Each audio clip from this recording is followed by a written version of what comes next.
Bonjour à tous, Robin Alloz. Je suis océanographe en physique du littoral de formation et ingénieur écologue en milieu marin.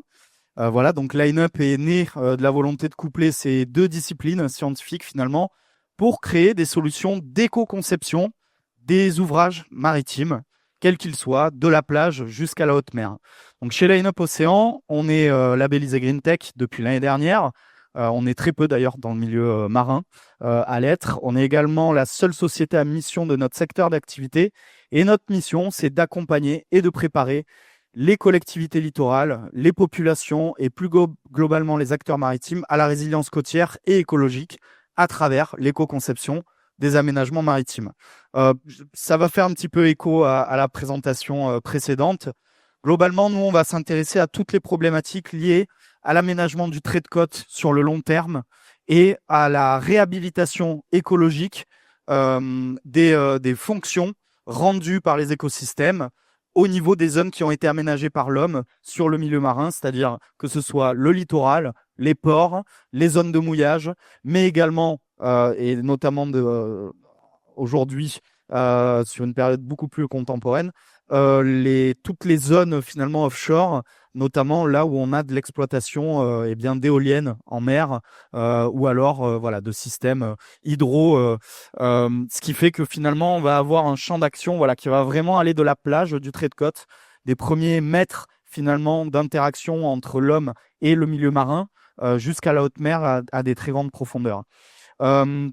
Globalement, ce qu'on fait chez Line-Up, c'est qu'on va concevoir et développer des solutions qui s'inspirent de la nature, des solutions dites hybrides. Pourquoi ? Parce que ça reste des solutions humaines, mais qui vont s'inspirer dans la nature des formes, des architectures, des mangroves, des herbiers marins, des fonds rocheux, des coraux, pour imaginer les aménagements de demain.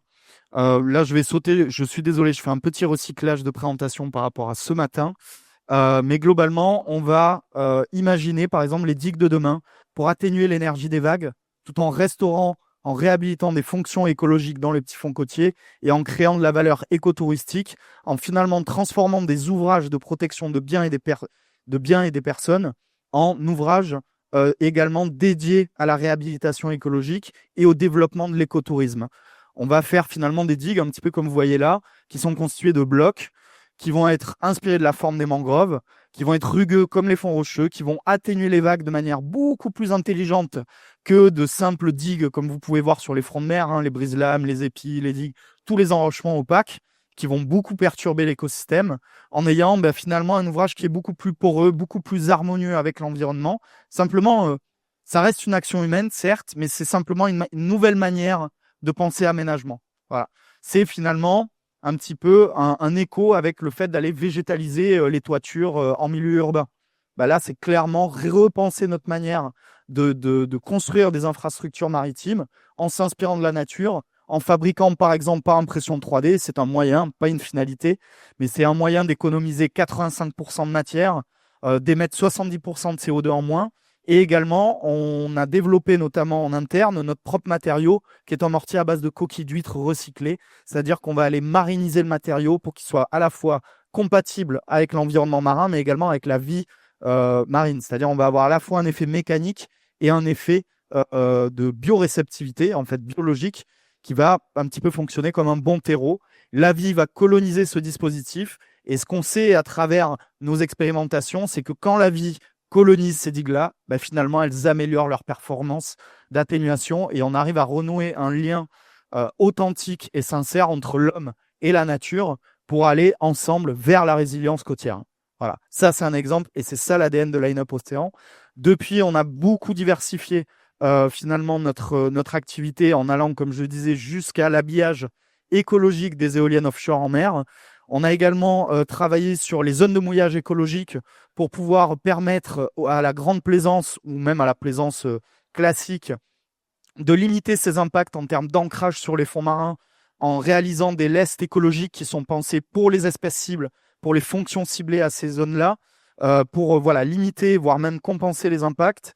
On a également travaillé sur l'habillage des ports, c'est-à-dire qu'on va pouvoir développer des structures qui viennent habiller les quais portuaires, qui eux remplacent finalement des fonds naturels, pour essayer de réhabiliter des fonctions écologiques, notamment des fonctions de nurserie pour les bébés poissons, hein, qui ont besoin de ces zones-là pour se protéger, pour grandir. Donc finalement, on a vraiment tout un éventail de solutions, voilà, qui passent par la plage, par les premiers mètres d'eau, en passant par les quais, même les pontons. On a développé des solutions low-tech pour pouvoir habiller les pieux de ponton, qui sont des zones vraiment très propices au développement de la vie, sans interaction avec les polluants, les métaux lourds, des coques de navires, voilà, et qui ont un vrai potentiel de réhabilitation écologique dans des zones qui en ont besoin. Et on va aller vraiment jusqu'à des grandes profondeurs, puisque cet été, on a fait une opération avec la flotte océanographique française, où on a réalisé finalement, on a produit plusieurs lestes écologiques qui ont été immergés à 900 mètres de profondeur au large de Brest, au milieu des coraux d'eau froide. C'est suivi par Ifremer, Paris-Sorbonne. Et donc finalement, tout ça aujourd'hui, ça nous permet de dire que l'éco-conception doit quasiment devenir finalement un volet obligatoire du moment qu'on envisage finalement d'aménager pour X raisons que ce soit l'environnement marin. L'idée, c'est vraiment réconcilier l'homme et la nature dans une démarche de biomimétisme ou de bio-inspiration et d'éco-conception. Les deux doivent être liés. Ça peut être indépendant, mais le mieux, c'est que ce soit lié pour avoir vraiment finalement une philosophie d'aménagement qui soit réellement durable et impactante, avec des retours sur les services écosystémiques rendus par la nature. Nous, on parle même de services hydrosédimentaires par rapport aux vagues, aux courants, aux sédiments. Voilà, on distingue un petit peu les deux parce que c'est beaucoup plus physique. Mais voilà, ce qui est certain, c'est qu'on ne peut plus continuer d'aménager de manière monolithique, brute, sans prendre en compte la nature, et que c'est justement en faisant le lien avec elle et en travaillant avec elle qu'on pourra être résilient d'ici la fin du siècle, date un petit peu butoir pour notre civilisation. Voilà.